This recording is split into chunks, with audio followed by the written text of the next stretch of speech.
more Americans are taking to the seas to see the world these days. It was recently reported that American consumer confidence is a main factor in why cruise bookings are up above 4% over last year.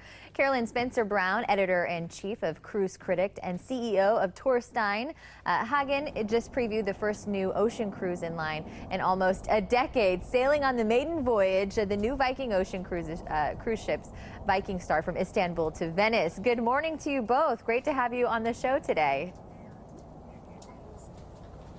Good morning. Good morning. Great to be here. So what is different about the cruise line's offerings this time? I'll start by saying I think what's really important to know is that the cruise industry, despite some really flashy big ships out there, has a resurgence in small ship cruising, and Viking Oceans is the first new line in a decade, also the first new line to have brand new ships in the small ship sector in a long time. And it's very exciting to see a ship that was designed to nip in and out of very small ports, exotic destinations, and incorporate what you experience on land into what the ship is. The ship is the backdrop of the experience that you're having in every port of call. My goodness, it looks absolutely gorgeous. I mean, what would you say that with the trend towards smaller ships, how is that helping travelers maybe experience more?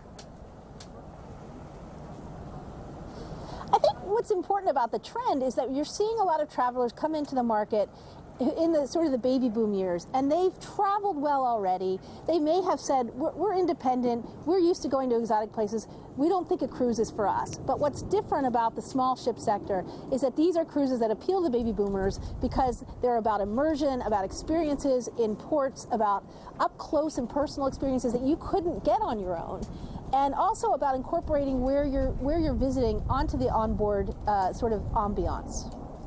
Torstein, why would you say that people should get into the ocean cruise business now? Well, I think you have the big boys with the mega ships, but as Carolyn said, maybe that's not what everybody wants. I've maybe fondly said that in many ways ocean cruising has become a drinking man's cruise. And I said that Viking on the rivers where we've been has been a thinking man's or woman's cruise. So people joked with me and said, well, why do you get into the ocean cruise business? Well, I think Viking Star is also a thinking man or woman's cruise ship, because it does encourage people to explore the world. It encourages them to engage in culture and engage themselves rather than be passively catered to. Well, and I think that you guys are also offering cruises for much lower prices than your competitors. And being that this is a brand new ship, how is that possible?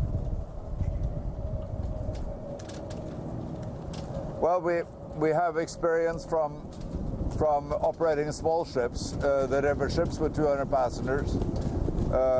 That gives us certain cost-saving characteristics in our management. We've also been able to design a very efficient space on board the Viking Star.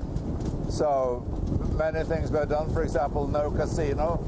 So efficient design, efficient operation is what allows us to do it. Well, Carolyn, tell us where viewers can go to get more information on booking a cruise. Again, this is the way to travel, as you guys said. Well, in all